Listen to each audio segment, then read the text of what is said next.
Hi, and welcome to a very special episode of Our Road to Camelot. My name is Steve, and this is a long-awaited episode of what to look for when you are ready to buy that used RV.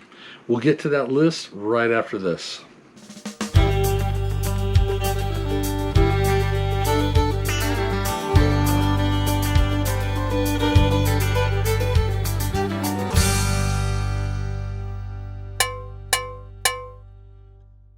Alright, so even though I say this is for a used RV, most new RVs come with a warranty, so you won't need to go through all of this stuff quite as extensively, because if there is something that goes wrong, your warranty will kick in. However, it will help you with a lot of things with the new RV, but definitely for those used RVs.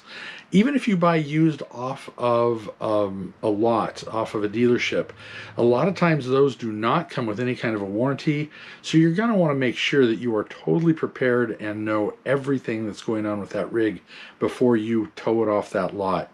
So let's go ahead and get started with this. First of all, if you are looking into buying a drivable RV, Class A, Class B, Class C, anything with an engine in it, make sure that you take it to a mechanic to check out that part of that vehicle. I'm not talking anything about what to look for in engine wear or anything of that nature. I am not a mechanic. I'm not going to touch that, but you're going to want to see a mechanic for those items. So take it in. I'm going to be covering mainly all the different systems that you will find in a typical RV. So if you are buying brand new, don't rush the walkthrough. Enjoy the process. Go through and learn everything new that's going on with that rig.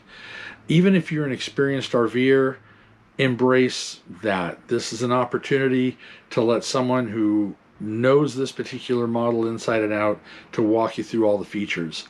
If it is a used, make sure you use this checklist that I've included that you can go through and double check to make sure everything is working properly, and take notes if it's not. So in the comments below, I am going to basically make sure that you not only have my notes that I went off of when I made this video, but you'll also have an abbreviated version as a checklist that you can take along as you're going through and checking off each item as you see fit. Right off the bat, I start off talking about what you want to do the day before you arrive to look at the rig. There's a lot of stuff that you're going to want to have prepped and ready to go before you go look at this vehicle. So number one, these are things that you're going to want to make sure that the owner or dealership is set up in advance so you can actually go in and not have to take time to do these things when you get there. Number one, make sure the rig can be plugged into shore power. Also for shore water.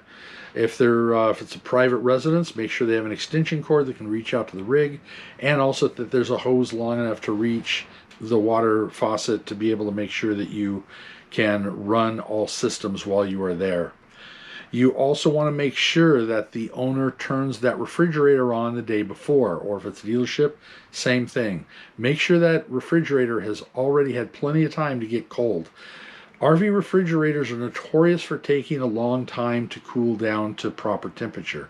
So you don't want to do it when you get there, because you probably won't be there long enough to make sure that it gets to its coldest point. You're also going to want to make sure that they put water in the holding tanks, at least 10 gallons in all holding tanks, both fresh water, gray water, black water. If you have more than one gray tank, both gray tanks. Make sure there is at least 10 gallons in every single tank. You're also going to want to make sure that the owner of the vehicle has access to the roof. You want to be able to get up on top of it, whether the RV itself has a ladder on the back or whether they have a ladder that you can use to climb up there. You're going to want to make sure that you get a chance to inspect that roof as part of your overall inspection. You're going to want to bring an electrical device that plugs in, whether it be a small table lamp, a blow dryer, hair dryer, a radio, something that you can plug in. A fan is always good too, that you can plug in to every single wall socket to make sure everything's working properly. You're also going to want to bring your own flashlight, a powerful flashlight, maybe a small mag light. Doesn't have to be anything too big, but something that's bright enough so you can see back in some of those dark recesses that you may be coming in contact with. You also want to bring a microwavable cup.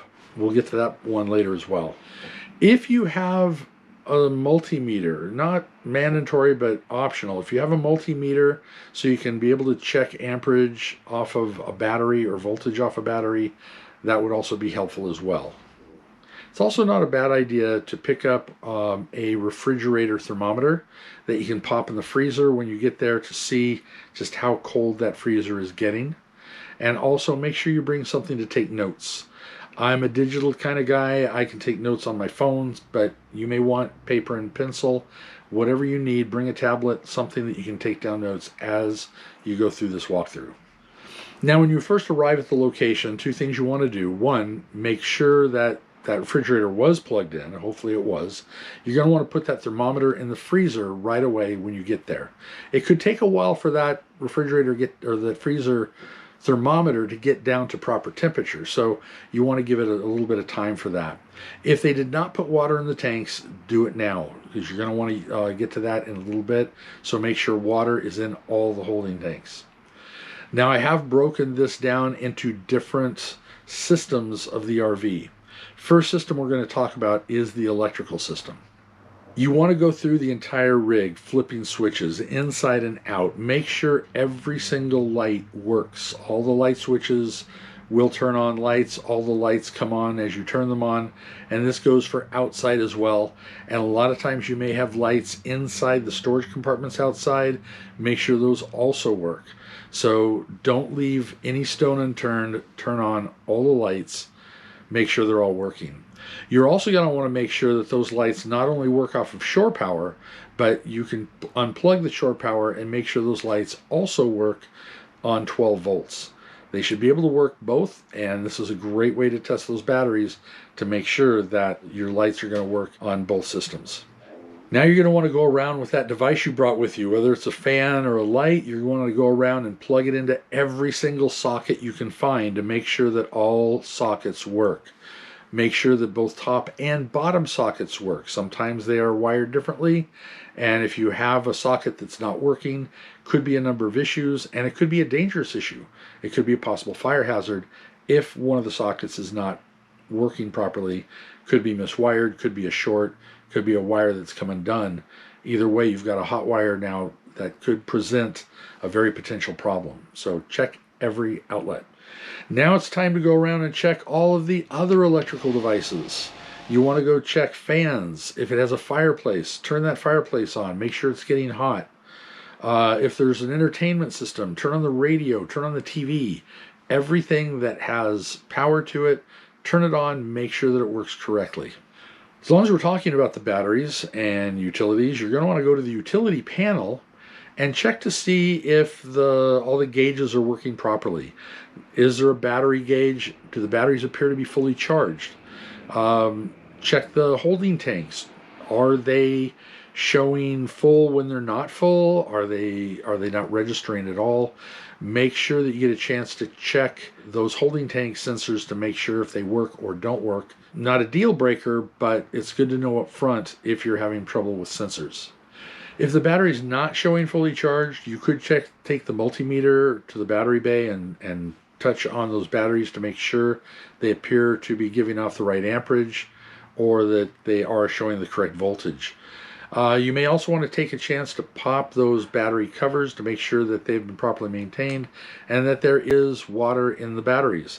Remember, if you do add water, always distilled water. Do not use anything other than pure distilled water. As long as you're at the utility panel, also check to see if all the other things are working. If you have slides, are the slides moving out and in properly? Make sure that those slides also move in and out on battery power.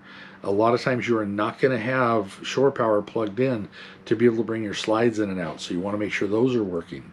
Your awning, whether you have an electric awning, power awning, or a manual awning, take that awning all the way out, inspect the awning, make sure that the fabric is in good shape, good repair, there's no tears, there's no nicks, it's not pulling away from the rig. So you're going to want to check all of that out on your awning. Every rig should also have smoke detectors and carbon monoxide detectors. Those should be in working order. So find where those are, press the button to test to make sure that they do sound. If for some reason the batteries have been pulled, find out why. If those smoke detectors are no longer working properly, you're going to want to get those replaced immediately. I would not ever advise taking the rig out without those working properly. Carbon monoxide and smoke detectors have a shelf life. They do not last forever. They do need replacing after so many years. So find out what age these are at, if they have been replaced or if they're original, and mark that down as something that very possibly is going to need to be replaced. Now it's time to check out the microwave in the kitchen. Basically put water in that microwavable cup you brought along, pop it in the microwave, put it on full, and see if that water gets hot or at least boils. And that would basically let you know if that microwave is working. Also, a lot of times the microwave is part of the vent system. You'll have a vent fan. You'll also have a hood light. Make sure the hood light and vent fans are also working correctly. Most RVs also have other vents with fans. You'll definitely find one in the bathroom. You might find a vent in another part of the rig as well. So check all vent fans, make sure those vent fans work. Use the crank to make sure those vents crank up properly and that your vents are in proper working order and not cracked, not leaking. Now, your air conditioning. If you're getting a rig that has air conditioning, if you're not plugged into 30 amp or 50 amp, it may not work for you, but I have had some that will work on regular shore power plugged into the 110. Turn on the air, make sure that it blows cold and that it does kick on. And you want to make sure that those air conditioners are in good shape. I would only do one air conditioner at a time if you are plugged into 110, if it has more than one air. And also make sure that those vents in the air conditioner are clean and properly maintained. So now let's get into the propane system. First of all, you're going to want to check the tanks. There are dates stamped on your propane tank. Make sure that that date is current. If your propane tank is out of date, you will not be allowed to refill it. There are some tanks where you will be able to get them recertified. So you want to make sure that if it had not been recertified, that it's in good shape where you possibly could get it recertified. If it's too old, they have to be replaced. You're also going to want to make sure when you turn those tanks on that you don't smell any whiff of propane gas coming out from around the fittings. They need to fit securely. You should never smell propane, but make sure that you do that when you do turn the propane on. You're also going to want to now check some other propane related items. Go back in the kitchen. Turn on the stovetop burners and make sure that they light. If there's a sparker to light them, make sure that that spark works properly. The oven, if the oven works off a spark or if it doesn't, have a lighter so you can go ahead and light the oven to make sure it lights up and gets hot. Refrigerators are also generally gas and electric, so if you've been plugged into electric, once again, unplug the electric and see if it will start up under gas, unless it's a residential fridge. If it's non-residential, the gas is very important to allow you to be able to boondock and still keep your refrigerator cold. So long as you were checking the refrigerator, good time to check that freezer thermometer, make sure that it did get cold enough. And if it did, one more thing to check off the list. All rigs will also have a gas heater, so make sure that you turn that heater on and that you hear it kick on with the not only the blower but also the heat. You will hear a distinctive sound when it kicks on. Feel over the vents to make sure that air is blowing hot out of those vents. You're also going to make sure that the hot water heater is working, so turn the hot water heater on. I would even say test it with gas and electric. Electric will take longer for it to heat, but the gas should kick on pretty fast and should heat the water fairly rapidly. So make sure that that water does get hot as well in your water heater. All right, let's move on to the water system. First of all, you do have faucets inside and outside of the rig. You're now going to go around and turn on the faucets. You probably already did when you were testing the hot water, but go ahead now and turn on the faucets again. Make sure that you are getting water running both cold and hot out of all the faucets, both inside and out. While you're at it, look under the sinks. Make sure that there's nothing leaking as you're running that water, both on the water coming up out of the pump or going back down through the sink. Make sure there's no leaks in the sink. While you're running the water, run it off of shore water, as well as shutting the shore water off and running it off the water pump. Make sure that water pump is also working correctly. And once again, you're going to go under the rig for this one in the undercarriage and check to make sure that there's no leaking happening around the water pump. If you want to get in the undercarriage as well, this is how you're going to be able to check if the shower drain is leaking. You can generally access that through the understorage next to where the bathroom is, and you should be able to find a panel that hopefully will get you under there. Feel the ground under it and make sure that it is not wet in that area. Now we get to the sewer. The biggest thing with the sewer is to make sure that none of the valves are leaking. And the way you're going to know that is once you've put water in all of the holding tanks, black and gray, and if you have a galley, separate galley, that as well, you're going to be able to take the cap off of the sewer connector, and no liquid should be dripping out of there. It should be dry. If you open that cap and a little bit of water spills out, it means there is a leak somewhere in those valves leaking into the sewers. So now we have a handful of miscellaneous inside things to check and some miscellaneous outside things to check. First, let's cover the inside. You're going to want to make sure if there's any storage under the bed. Usually that bed frame is held up by hydraulics. Make sure those hydraulics will hold the bed up, or at least up enough to where you don't have to struggle and strain to open up that storage area. You're going to want to look into the air ducts. Make sure there's no dirt or debris that is built up in the air duct area. You can use a flashlight for that just to make sure that those are clean. If you have a fold-out couch that makes into a bed, open it up. Make sure that it works properly. Make sure you know how to turn that into a bed.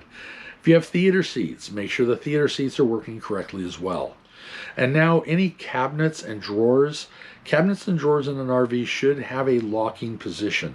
So a drawer should be able to close and then push a little harder to snap shut so it won't open while traveling.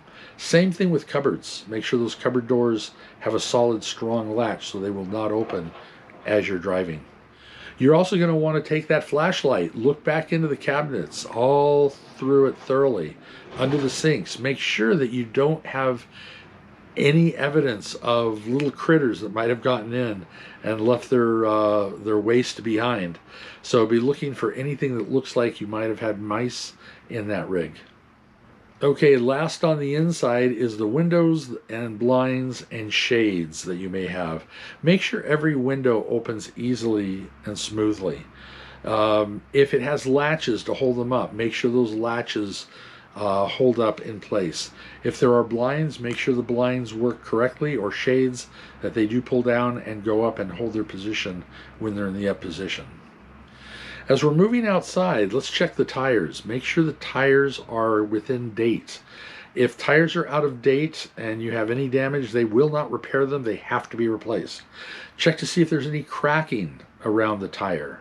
If the tire is old and drying out. Check the tread.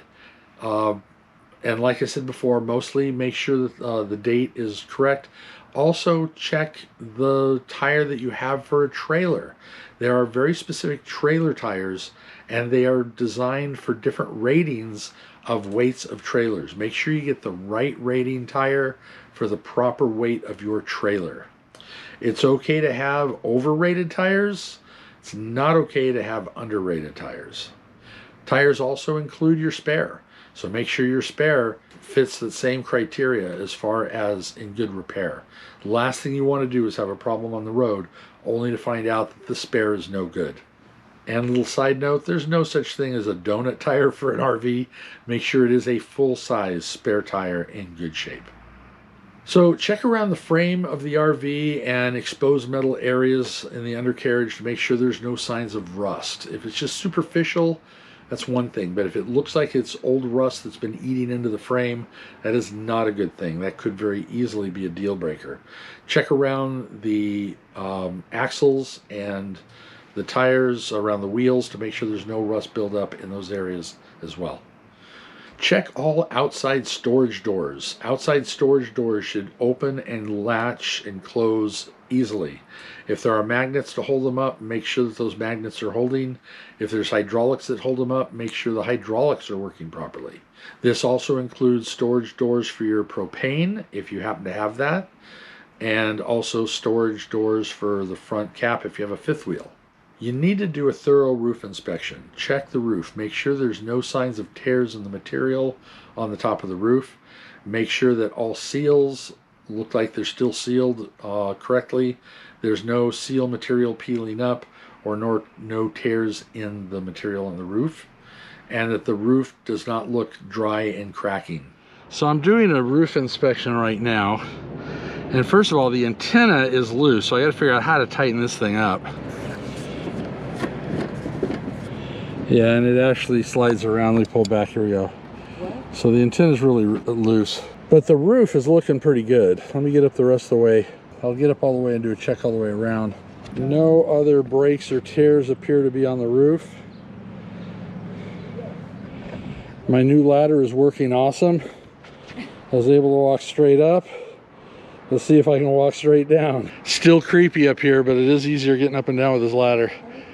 If you have seams around your RV, make sure that those rubber seams are supple and not cracking or not missing.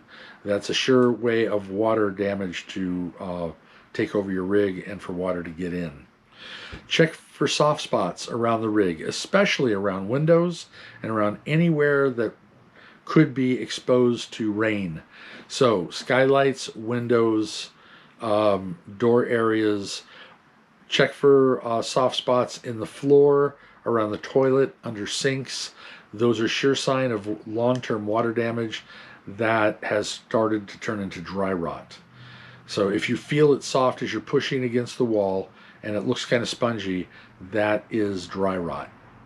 And as you were doing that roof inspection, you're also going to carefully check for soft spots on the roof as well. That is one more way that water could have leaked in and started dry rot happening on the roof.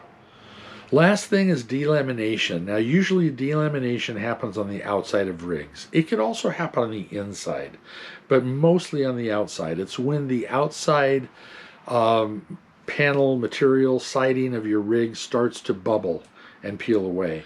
So all these things we've been talking about and we've been going over, you've been taking notes. You may have a whole long list of things that might be wrong. Realize that this is not necessarily a deal breaker, but what it does is it will give you some bargaining power for the price on that rig. If they were selling it at an extremely low price because they knew they had problems and they told you, it's probably the price you're going to get. But if they were passing it off and you found these things that they claim they didn't know about, that's going to give you some bargaining power. So take advantage of that if you decide to go with that rig after all. I do get a little nervous when people say, hey, I didn't know about that, and you have now a list of 30 things and they didn't know about any of it. Time to look for another rig, because who knows what else you're going to find after you finally driven that thing away. So just be real aware and very careful of that.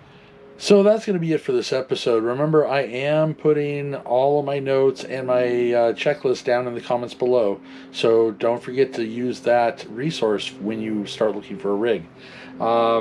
Make sure you hit that subscribe button and the notification bell so you know when we post again every Sunday at 2 o'clock.